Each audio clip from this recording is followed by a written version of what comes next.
They thought you were just a black student, easy to bully, mock, and humiliate. They laughed at your skin color, treated you like an outsider, believing you were too weak to fight back. But they didn't know they were messing with the wrong person. Jamal Moreau wasn't just an ordinary student. He was the son of Louis Moreau, a name that the whole city whispered about in fear. A man whose enemies didn't just lose, they disappeared. And now, the bullies were about to learn a lesson they would never forget. Westwood High was always noisy every morning. The laughter, the slamming lockers, the shoes clattering on the tile floor. But today, something was different. A new student had just transferred. Jamal Moreau walked through the main door with a calm demeanor, hands in his jacket pockets, his eyes quietly scanning everything around him. He wasn't dressed overly flashy, no designer clothes or expensive accessories. He wasn't trying to draw anyone's attention, but if someone really paid attention, they'd notice something. He wasn't like the other students.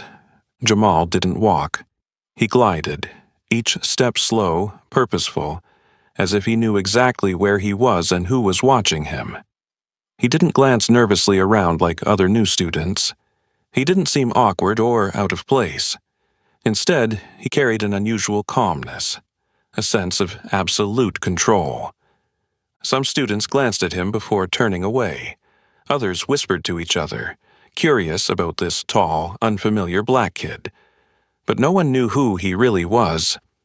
His father, Louis Moreau, was no ordinary man. He was a legend, a name spoken in the dark, in conversations cut short by fear. A man who, when he entered a room, even the toughest men had to fall silent.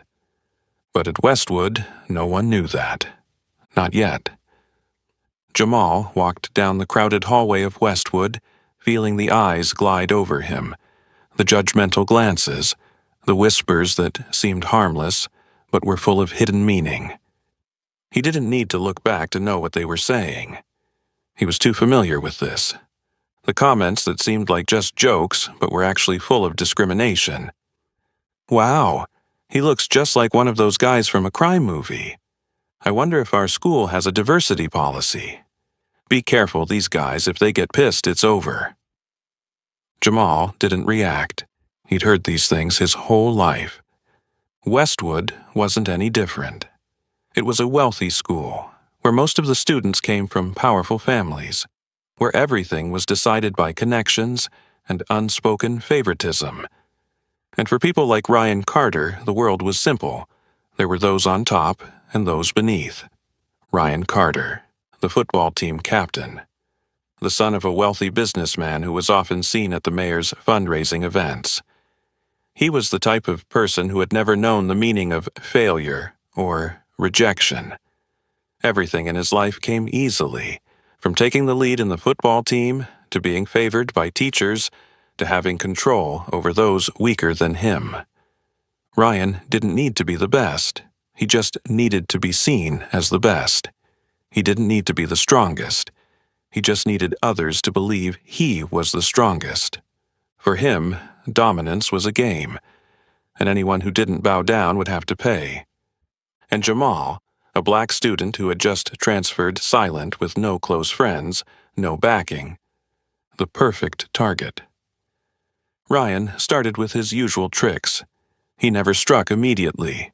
He liked to test, to probe the prey, to find weaknesses before making his final move.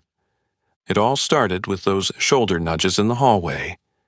Seemingly accidental, but never really accidental. A light touch just enough to push Jamal off his step, causing the books in his hands to go askew. The chuckling from Ryan's friends echoed as Jamal passed by. Half joking, half serious comments, loud enough for him to hear.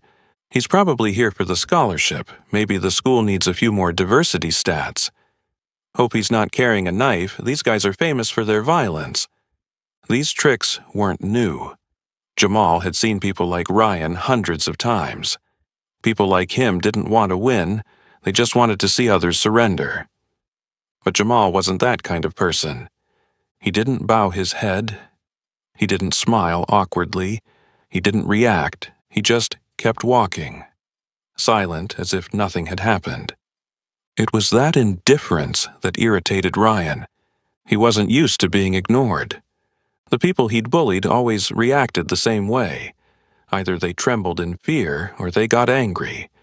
Both gave him satisfaction. But Jamal? He didn't do anything. He just kept walking as if Ryan had never existed. And that drove him mad. Ryan Carter had never let anyone make him feel invisible, and he wasn't going to let it happen now. If Jamal thought he could escape Ryan's attention, he was wrong. Jamal's indifference didn't discourage Ryan. It only made him more determined. He was used to controlling people with his presence. He didn't need to beat or shout to make someone tremble with fear. A look, a smile full of implication, a well-timed word whispered into someone's ear, and he'd get the reaction he wanted. But Jamal was different. Jamal didn't respond, nor did he bow his head. He just kept walking, maintaining that annoying calmness. It wasn't weakness or fear. It was a quiet confidence, as if he understood better than anyone else how this game worked. And that alone frustrated Ryan more than anything. He began testing Jamal's limits. The hallways of Westwood were always crowded in the morning, a perfect space for shoulder bumps disguised as accidental contact. Ryan didn't hesitate to let his shoulder crash into Jamal's as they passed by each other. He expected a furious glance, a retort, some sign that he had struck a nerve. But Jamal just kept walking as if Ryan didn't exist. Ryan gritted his teeth. His friends, those who always supported and cheered on any power play he orchestrated, began to sense the tension. He's disrespecting you, bro. Maybe he thinks he's better than us. He probably doesn't get how things work around here. Ryan didn't need their reminders. He knew exactly what was happening, and he wouldn't let it continue. One day, as Jamal was opening his locker, Ryan walked up to him. This time, he wasn't planning on shoving or bumping into him. He wanted to look Jamal straight in the eye, to see a flicker of hesitation, any small reaction he could latch onto. "Hey, kid," he said slowly, with loaded meaning. "Bet you feel pretty out of place here, huh? This isn't your turf." His friends laughed loudly. A few other students glanced over but quickly looked away. Jamal closed his locker. Not in a rush, not angry. He turned to face Ryan, his eyes locked onto his. Just for a second. The look was empty, cold, but not fearful. It was the gaze of someone who had become so accustomed to confrontations like this that they had grown boring. Ryan felt a slight shiver down his spine. It passed quickly, but it was real. Jamal didn't say a word. He simply turned and walked away, leaving Ryan standing there, his smile fading awkwardly. Had he won? He had humiliated Jamal in front of everyone, asserting his power in this school. But why? Why did he feel like he had lost something? This feeling was strange, and Ryan hated it. He clenched his fists. If Jamal thought he could ignore him forever, he was terribly mistaken. Jamal Moreau could stay silent for as long as he liked. But soon enough, Ryan would make him speak. Ryan hated the feeling of powerlessness. He had never gotten used to being ignored, and he couldn't stand it when someone dared stand before him without showing any fear or weakness. In the past, whenever he bullied someone, he always got a reaction, a plea, a bowed head in humiliation, or at least a burst of uncontrolled anger that gave him a reason to push things further. But Jamal didn't. He just stood there, calm, as if all Ryan's provocations meant nothing. This couldn't continue. That lunch, as soon as he entered the cafeteria, Ryan quickly spotted Jamal sitting in a corner, alone as always, having lunch in complete silence. Jamal still looked the same, with no signs of dissatisfaction or hesitation, no indication that he was under pressure from Ryan's actions. And that made Ryan furious. He couldn't let this continue. If others thought Jamal could just ignore him without paying a price, he would lose the power he had always enjoyed, the ability to control the weaker ones at will. It wasn't just about Jamal anymore, it was about his reputation, about how everyone in the school viewed him. He threw a glance at his friends, a smirk spreading across his face. They all understood the signal. The fun was about to begin. Ryan strode over to Jamal's table, purposely raising his voice louder than usual, just enough to draw the attention of those around them. "Look at this, all alone again? Guess nobody wants to be your friend, huh?" Laughter erupted from his friends. A few students nearby glanced over but quickly turned away, not wanting to get involved. They all knew the rules at Westwood. No interference, never side with the weak, and especially never confront Ryan Carter. Jamal didn't respond.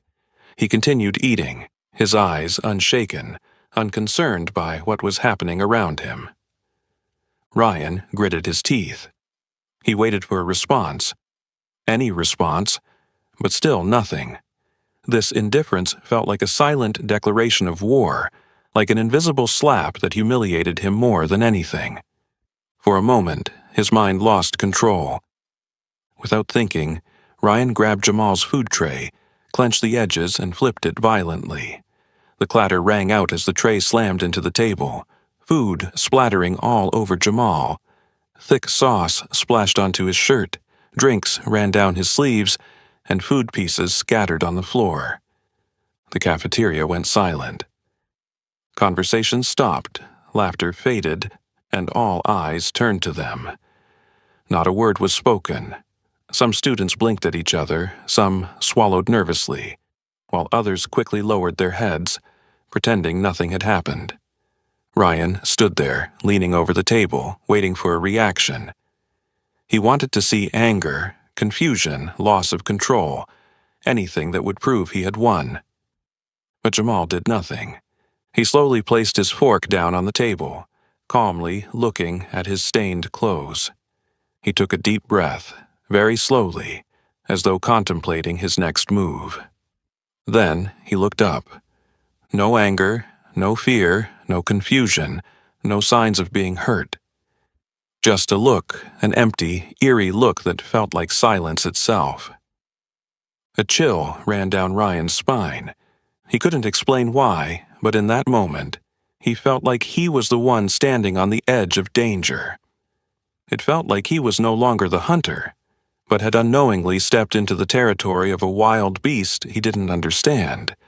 But he quickly shook off that strange feeling. No way. This was just a stubborn, unruly black kid.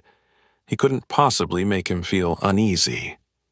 Ryan forced a smug smile, but his voice betrayed him and became tense. "Don't think you're special just because you look different, kid." His friends burst out laughing, while some students lowered their heads, pretending to focus on their meals, but everyone knew what had just happened.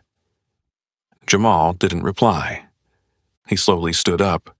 No rush, didn't brush off the food from his clothes, didn't show any of the reactions Ryan was expecting.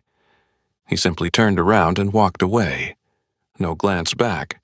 No sign of having been humiliated in front of the whole school. This silence, it didn't feel like surrender. It felt like a warning. Ryan stood there, watching Jamal's back, his smile slowly turning stiff. He had won, right? He had just humiliated Jamal in front of everyone, reaffirming his power. But why? Why did he feel like he had lost something? A shiver ran through Ryan. This feeling was strange, and he didn't like it. But no matter how hard he tried to reassure himself, one undeniable truth remained clear. He didn't know it, but the game had just begun. The crystal chandelier on the ceiling quietly cast a soft golden light down onto the long wooden table, where the dishes were laid out perfectly, the steak cooked just right, the red wine shimmering in the glass, and fresh vegetables neatly arranged on a pristine white plate. Everything was prepared exactly as it always had been in this house, precise, with not a detail out of place, and no shade missing. But tonight, there was something different about the atmosphere in the dining room.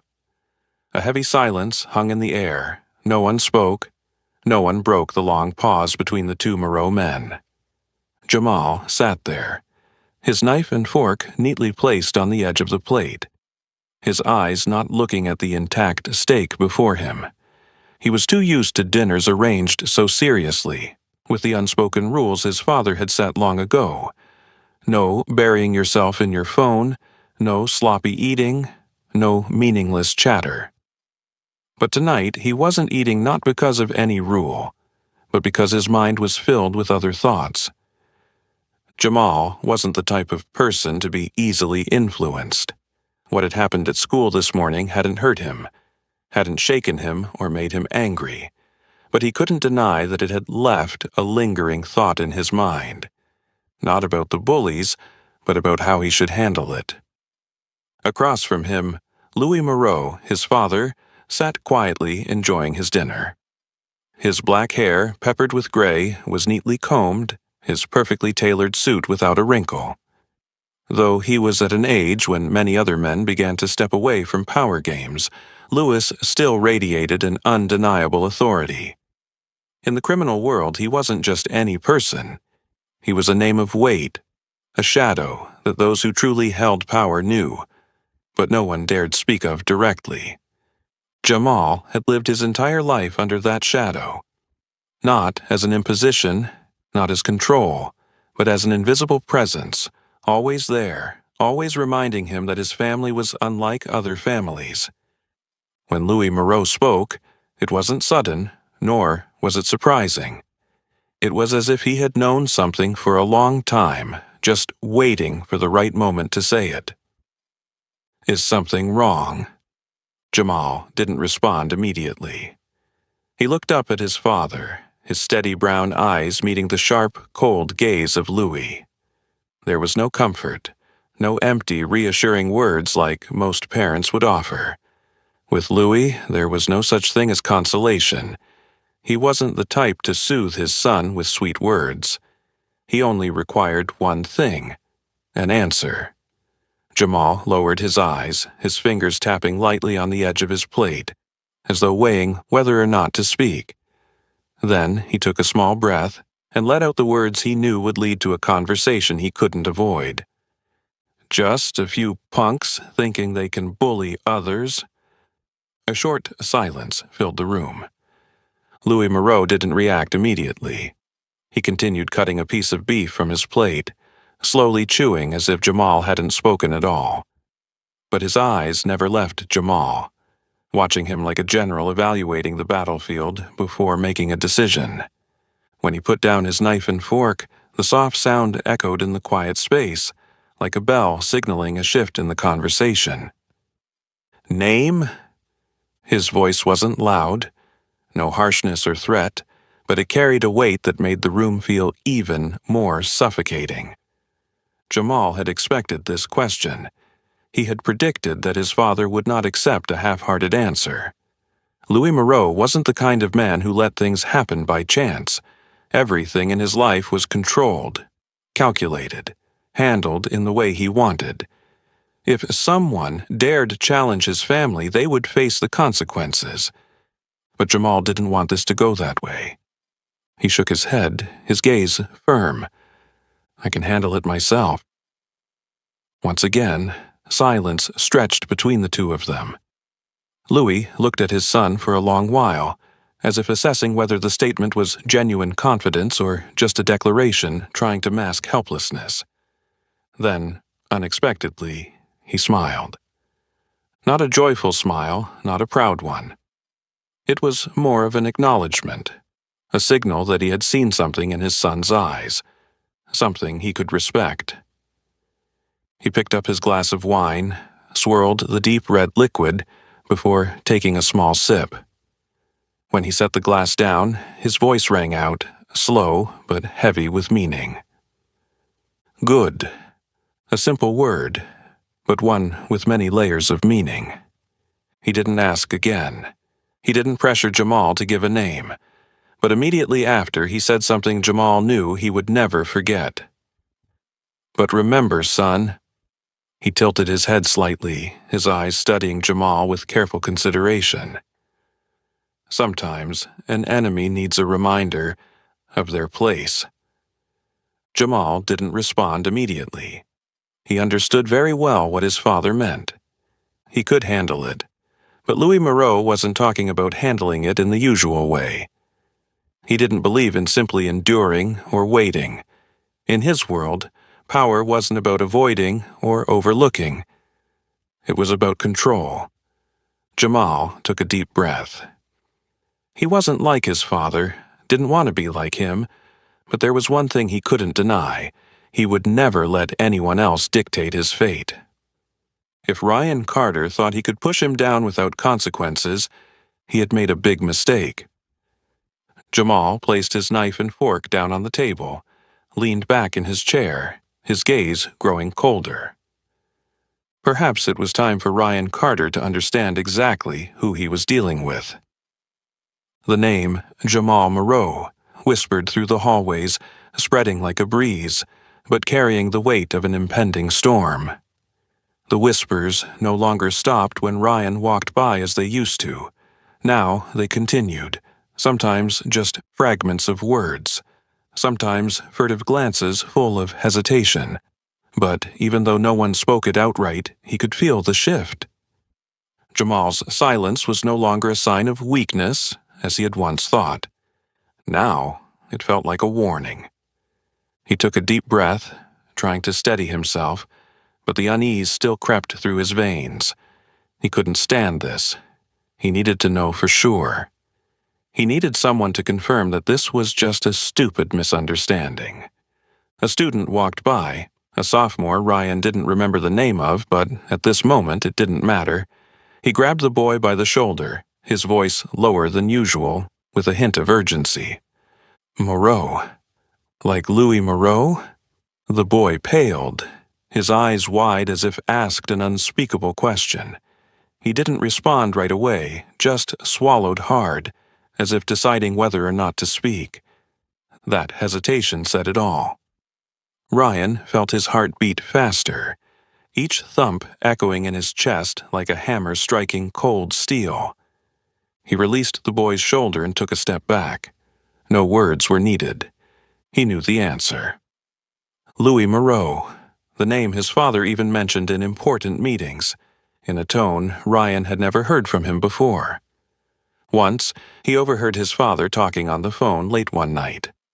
His voice was quieter, more deliberate, no longer the confident man who usually controlled every conversation. He mentioned that name, Louis Moreau, and then fell silent, as if uttering the name alone was enough to change the direction of the conversation. He remembered the feeling then. A strange sensation, because it was the first time he'd seen his father hesitant. And now, he understood why. His mind began to piece together everything he'd heard, everything he'd done over the past week. He hadn't just bullied the wrong person. He had crossed the son of someone the entire underground world had to respect. The laughter, the taunts, the sneers, the overturned lunch tray in the cafeteria. Each image flashed in his mind, each one a blade carving deeper into his awareness of the grave mistake he had made. No way, he muttered, but his voice no longer held the certainty it once did. The more he tried to deny it, the more the pieces fell into place on their own. Jamal Moreau hadn't reacted like everyone else because he didn't need to. He didn't need to shout, didn't need to fight back, didn't need to show anger, because he knew all of that was unnecessary, because he knew that fear would find its way to Ryan. A chill ran down Ryan's spine. It was no longer frustration, no longer the discomfort of being ignored. This was real fear. The students around him continued to walk through the hallways, talking and laughing as usual. But for Ryan, everything felt distant. The card in his coat pocket seemed heavier than before. He remembered the small, embossed words on the back of the card. Play with fire, you'll get burned. It wasn't a direct threat, it wasn't some crude message like the ones bullies usually get when they pick the wrong fight. It was just a reminder, a simple, clear truth that needed no further explanation. Ryan swallowed hard, his hands slowly clenching into fists. He felt as though the ground beneath him had suddenly become fragile, as if he were walking on thin ice that could break at any moment. The student in front of him still stood there, but his gaze no longer met Ryan's. He stepped back slightly, as if standing near Ryan had already become a risk. For the first time in his life, Ryan Carter felt small. He turned and walked away, not heading to class, not with any specific destination in mind. He just knew he had to get out of there, right now. But no matter how fast he walked, no matter how hard he tried to ignore the truth, there was one thing he couldn't change anymore. The nightmare had begun. And this was only the beginning. Ryan couldn't remember how the rest of the lessons went. The words on the board, the teacher's lectures, the scratch of pens on paper, everything became a meaningless stream of sounds, passing by like a dull movie. He couldn't focus, couldn't think clearly, because in his mind there was only one thought. He had messed with the wrong person.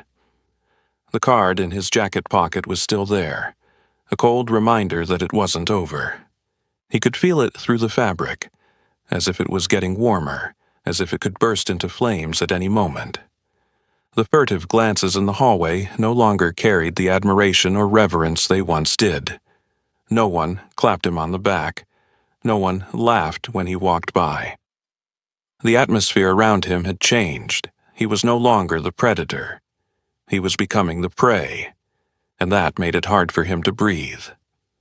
The bell rang. Ryan stepped out of the school's main door with a heavy feeling in his chest. He didn't want to linger. His instincts told him that he needed to get out of there as quickly as possible. But as soon as he stepped into the front yard of the school, an uneasy feeling crept into his mind.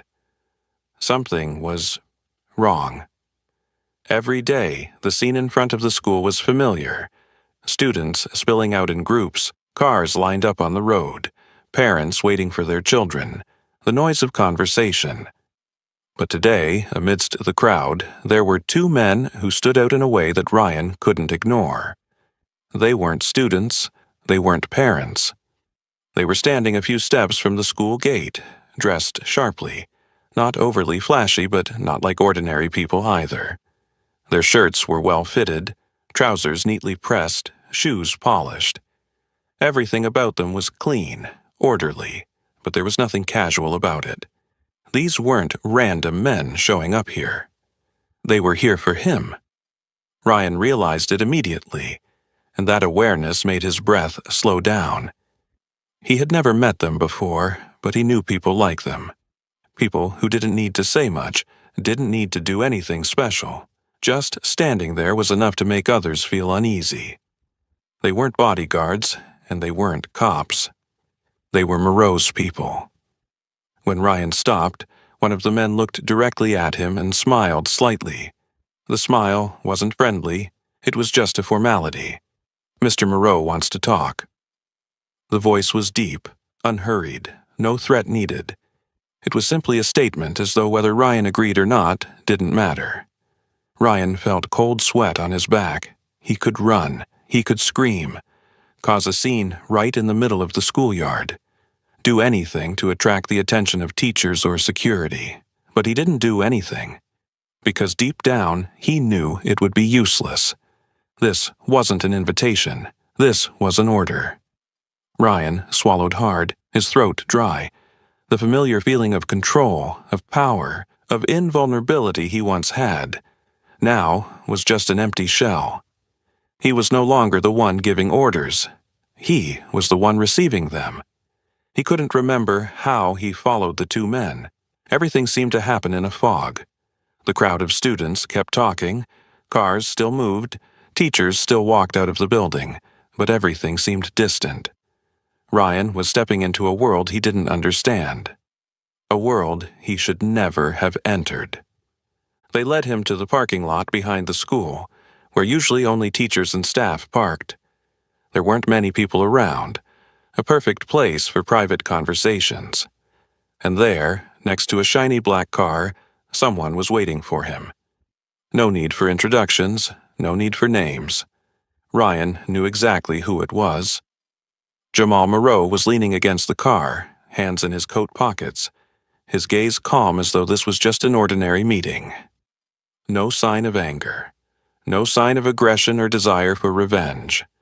But that was what was most frightening. Because someone who is about to take revenge will lose control, but someone who has complete control doesn't need to do anything. Ryan stopped, not daring to take another step. His fingers involuntarily clenched, but he no longer felt the strength in them. He was no longer the one in charge of the story. Jamal slowly looked up, his sharp eyes locking onto Ryan's, and in that moment, Ryan realized something that made his blood run cold. Jamal had never been the prey. He had just been waiting for the right moment to become the true predator. Ryan Carter had been through many tough situations before. Brawls after football games, confrontations with teachers when caught cheating, even troubles of his own making just to test his limits. But he had never felt as cornered as he did now. He stood there, his back stiff, eyes wide open, staring at Jamal, but he couldn't speak. The two men behind him remained motionless. No orders given, no pressure applied, but their presence felt like two invisible walls, limiting any chance of escape or resistance. In front of him, Jamal remained calm, his deep eyes seeming to look straight through his mind. There was no anger, no hatred, no sign of someone seeking revenge. There was only one thing: absolute control. "Do you think I'm weak?" Jamal asked gently, his voice low and slow, each word echoing in Ryan's mind. Ryan didn't answer. Not because he didn't want to, but because he didn't dare. Any answer now would be a mistake. He couldn't say yes because he knew that would be the dumbest thing he could ever say. But he also couldn't say no, because that would be admitting his own weakness. Jamal stared at him for a moment, as if weighing his response, then took a step forward. Not fast, not slow, but the space between them immediately became suffocating. Ryan didn't step back, but he could feel his body tense. Then Jamal leaned in, getting so close that Ryan could feel his breath brush his ear as he whispered, "I don't need to touch you, but if I wanted to, your life would change forever." Ryan's back was soaked with sweat. That wasn't an ordinary threat. It wasn't like the empty words he'd heard from little punks trying to act tough, nor like the warnings he'd received from his teachers or coaches. It was the truth, because when Jamal spoke those words, Ryan believed every single one of them. He could feel the certainty in Jamal's voice, a cold, unshakable certainty. It didn't need proof, it didn't need explanation, because it wasn't an empty threat, it was a reality Ryan had to face. If Jamal wanted, he could do something right now. No beating, no shouting, no drawing attention. One phone call, one word to the right person, and Ryan Carter would never be the same again. Not in a simple way like being expelled or kicked off the football team, but in a much deeper, permanent, irreparable way. Ryan could feel his heart pounding in his chest, but he couldn't control it. Jamal slowly stepped back, his eyes unchanged. He didn't need to emphasize it further because the message was already crystal clear. Ryan had lost. There was nothing he could do but stand there and realize it. That feeling. It was like being stripped bare, as if every illusion of power, fame, and control he once had was ripped away in mere minutes. All that he had done, all that he had believed, it meant nothing in front of the person standing before him. Jamal didn't need to beat him. He didn't need to push him. He didn't need to humiliate him. He only needed Ryan to understand that he no longer controlled his own fate. Ryan didn't know how long he had stood there, but when Jamal finally turned away, the relief never came. Because he knew it wasn't over. It had just begun. Ryan stood there, his feet seemingly glued to the cold concrete of the parking lot, his hands instinctively clenched at his sides, but with no strength left. His shirt was soaked with sweat, even though the afternoon wasn't hot. Jamal had turned and walked away, but the pressure still weighed heavily on his chest. The presence of the boy lingered, as if Ryan were still trapped in an invisible grip with no way to escape. The two strange men stood in the same spot, silent, not laughing, not saying a word, not doing anything to threaten him. But it was precisely their inaction that was the scariest. They didn't need to touch him, because everything had already been decided. He felt the world he once trusted, the world where he thought he had power, reputation, and could control everything at will, was crumbling piece by piece. Jamal didn't just prove that Ryan couldn't control him. He proved that Ryan never truly had control over anything. He didn't remember how he left the parking lot. His feet moved aimlessly, each breath heavy, his mind completely blank. He just wanted to leave, just wanted to go home, just wanted to find somewhere he could feel safer. But was there anywhere truly safe? As he walked into the student parking lot where his black Mustang was parked, he pulled out his phone by habit. He wasn't sure what he was going to do: call someone, text his father, try to make sense of everything that had just happened. But when he turned the screen on, a new message awaited, from an unknown number. His eyes quickly skimmed the words on the screen, and as those words burned into his mind, his heart seemed to stop. Tell your dad to watch out for his work. Accidents can happen. Ryan felt his heart drop into his stomach. No, this couldn't be real. He read the message again, hoping he'd misread it, that it was just a cruel joke from someone. But the words on the screen didn't change. It was simple, short, not threatening, not loud, but it carried a weight he had never felt before. He stared at the screen, his fingers frozen, unable to press any key. For a moment, he told himself it could just be a prank. But then he realized Jamal didn't need to joke around. Jamal didn't need to send empty threats. Because if he wanted to, this message wasn't a warning. It was a truth waiting to happen. Ryan felt his body go cold. He had never imagined that the petty school bullying could lead to something like this. He had always thought he was in control, that he could humiliate anyone without consequences, that no one could stand against him. But now he realized he hadn't just picked the wrong person. He had stumbled into a world he didn't belong to. Jamal didn't need to lift a finger. He didn't need to hit him. Didn't need to humiliate him in front of the whole school. He just needed to show him a fraction of what he could do. And that was enough to swallow Ryan whole in fear. His hand shook as he tried to stuff the phone into his pocket. He wanted to forget the message, pretend it never existed, but no matter how hard he tried, those words still echoed in his mind, drilling into his brain like a sharp knife. Tell your dad to watch out. Accidents can happen. He had never thought about his father being in danger. Ryan wasn't someone easily frightened. He had grown up in a family where power was wielded as a weapon. His father was a big businessman with ties to powerful people, sitting at the same table as the mayor and those who could decide the fate of a whole neighborhood with just a phone call. But no matter how powerful his father was, he wasn't Louis Moreau. And now Ryan wasn't sure if his father's connections were strong enough to protect him. What should he do? Pretend nothing happened? Pretend he was still the one in control, that everything would be fine? Or should he tell his father? But if he told him, he would have to admit everything. Admit that he had made a terrible mistake. Admit that he had pushed his family into danger. Admit that he had lost. Ryan stood still in front of the car, his breath heavy, his heart pounding so hard he could feel each beat in his throat. His hand slowly unlocked the car, but he didn't get in right away. He just stood there, his mind empty. For the first time in his life, he felt helpless, no way out, no one to call for help, no way to regain control.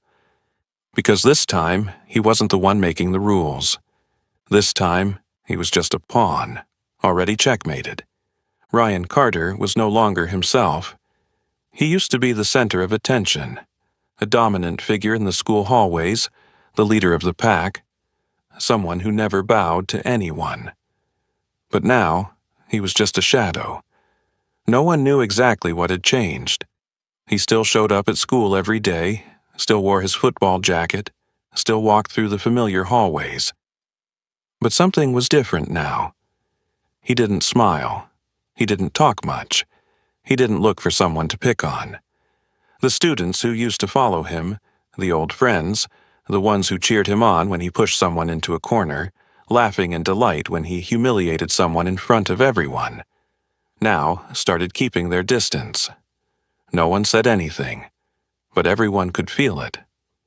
Ryan Carter had changed, and Jamal Moreau didn't have to do a thing. For the first time, Ryan realized that real fear didn't come from punches or threats. It came from silence.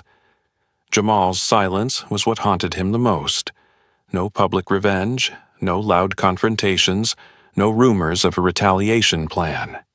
Just absolute silence. And it was this silence that drove him crazy. Ryan had hoped that if Jamal planned on getting revenge, he would do it right away.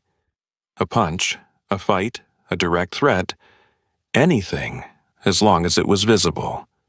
But Jamal didn't need to do any of that, because fear found Ryan all on its own, without any intervention.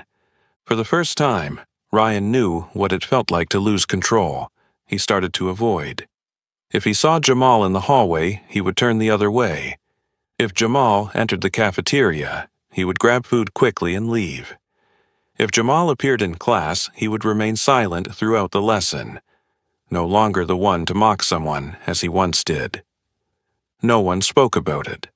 No one directly said that Ryan was afraid of Jamal, but everyone saw it in his every action.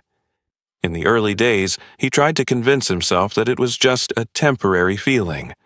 But the more time passed, the worse it got. The nightmare. It began creeping into his life in ways he couldn't control. His dreams became disturbed.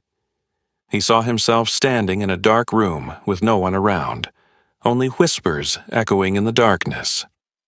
No threats, no shouting, just a soft, powerful voice whispering in his ear like a snake curling around his neck. "Do you think I'm weak?" Ryan jolted awake in the middle of the night, drenched in sweat.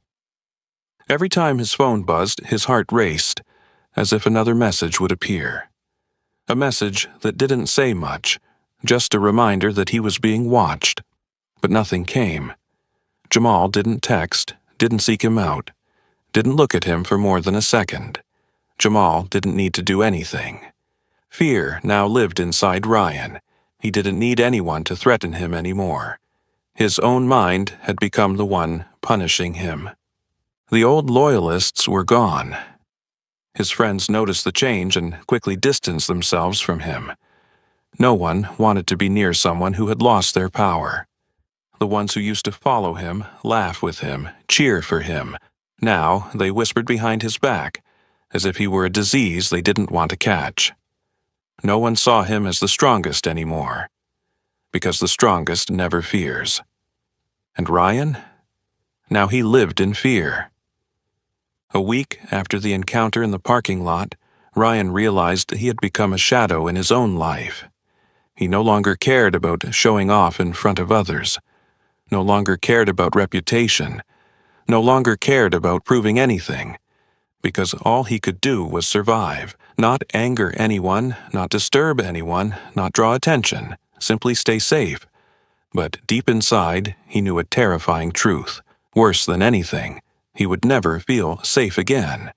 Because now, he knew what would happen when you touched the wrong person. Jamal Moreau didn't need to beat him, didn't need to threaten him, didn't need to do anything. He just needed to let him destroy himself. And that was the most terrible punishment of all. Jamal Moreau didn't need to lift a finger. He didn't need to hit Ryan. He didn't need to threaten him. He didn't need to make a scene or start pointless fights. All he had to do was let him understand that he had made the biggest mistake of his life. Fear doesn't come from external wounds. It comes from what cannot be seen. Ryan Carter was no longer the leader of Westwood. He was just a walking corpse, a beast that once ruled the forest but was now prey to its own fear. And Jamal? He had never needed violence to win. As the days passed, Jamal's silence became a presence that dominated Ryan's life. No one spoke of it directly, but everyone in school felt the change. Once, Ryan Carter was the one people had to watch out for. When he entered a room, he took over the space, forcing everyone to acknowledge his presence in one way or another. A sarcastic pat on the back, a sharp joke, a smirk when he watched someone awkwardly bow their head. But now, everything had reversed. Now, when Jamal entered a room, no one dared to look him in the eye for too long. Not out of fear like Ryan once spread, a fear built on force and bullying, but a subtler, more dangerous fear, a fear of those who don't need to prove their power because everyone knows they have it. Jamal never spoke unless necessary, never took pleasure in Ryan's downfall. He just continued living his life, quietly, confidently, unchanged. But it was that lack of change that made everyone fear him.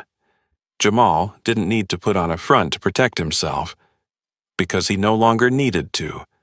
Ryan Carter understood this more than anyone. He no longer dared to look Jamal in the eye, no longer dared to enter the same room as him without feeling suffocated. Every time he passed Jamal in the hallway, he felt like something was choking him. A silent panic, a feeling that he was being watched even if no one was looking at him. Maybe it was just an illusion, or maybe it was the truth. Because once you fall under Jamal Moreau's control, no one escapes. Everything might have ended there, if not for what happened on a Friday afternoon. Ryan left school later than usual that day. He no longer lingered on the football field or hung out with his friends after school. He just wanted to get home as fast as possible. But as he walked out to the parking lot, a sight nearly stopped his breath. Jamal was standing there, right next to his car. He wasn't doing anything, not touching the car, not standing in an intimidating way. He was simply waiting. Ryan froze. He didn't know what to do. Should he run? But where would he go? Should he face him? But he knew he had no chance at all. He could do nothing but stand there, waiting for the next nightmare. Jamal stared at him for a long time, then slowly walked toward him. Ryan felt every second stretch out like a century. Then, when there were only a few steps left, Jamal stopped. He didn't smile, didn't look angry. He just looked him straight in the eye, a gaze that made Ryan feel smaller than he had ever felt. Then he spoke one sentence. Just one sentence. A sentence Ryan would never forget. Do you understand now? No threat, no warning, no violence, just one simple question. But it carried the weight of everything that had happened. Ryan couldn't utter a word. He didn't need to answer. Jamal knew that he understood. He had truly understood. And that was the scariest thing of all. Ryan Carter stood there, speechless. Jamal hadn't threatened him. He didn't need to raise his voice, didn't need to appear intimidating. He simply looked at him with eyes devoid of any hatred, cruelty, or anger, only an absolute calmness. But it was that calmness that was the most terrifying thing of all. Ryan understood, and Jamal knew that he had understood. That moment lasted only a few seconds, but to Ryan, it felt like Jamal had etched an everlasting mark on his life. Jamal didn't need to do anything more. He had won. Ryan never returned to being the person he was before. In the days that followed, he continued to attend school, but no longer as himself. He no longer ruled the hallways, no longer controlled his friends like puppets, no longer was the person everyone feared or admired. He was just a shadow of his former self. A few students whispered about his sudden change. Some thought he was obsessed with something. Others guessed that something had happened, but no one knew for sure. And more importantly, No one dared to ask. Because there was one thing everyone knew. Jamal Moreau had done nothing at all. No violence, no direct threats, nothing that could be considered a clear action. But the result was undeniable. Ryan Carter had been defeated without a single punch being thrown. Jamal continued his life as before, without needing to change anything. He never boasted about what had happened, never acted arrogantly, nor sought to assert his power, because he didn't need to do that. Those who understood had already understood. Those with the intention to challenge him had backed off. Whispers about him only grew louder, but no one dared to confront him directly anymore. Jamal Moreau didn't need to be aggressive to make others fear him, because his silence had become the strongest weapon. True power is not in the fist. It is not in shouting to assert oneself. It is not in boasting or demanding respect. True power is when others understand on their own that they shouldn't challenge you. No need to fight, no need to prove anything. Just be there, and they will back down. Ryan Carter would never forget. He would never dare to touch Jamal again. Not because he feared getting beaten, but because he knew he couldn't fight against something he couldn't control. And absolute control always belonged to Jamal. He once thought he understood what power was. But now, he realized that true power doesn't come from domination. It comes from control. And Jamal Moreau was the one who controlled everything. Ryan Carter had once been the strongest person in school, the one no one dared to oppose. But just after one mistake, he lost everything. Not because he was defeated in a fight, but because he had challenged the wrong person. Jamal Moreau didn't need a fist to win. No need to shout, no need to prove anything. He just needed Ryan to realize that he had lost his power forever. Because true power doesn't come from threats. It comes from absolute control. What do you think about how Jamal dealt with the bully? Do you believe that silence and invisible power are stronger than violence? Leave your thoughts in the comments below. If you enjoyed this story, don't forget to like, share, and subscribe so you won't miss out on more exciting content. Thank you for watching, and see you in the next videos.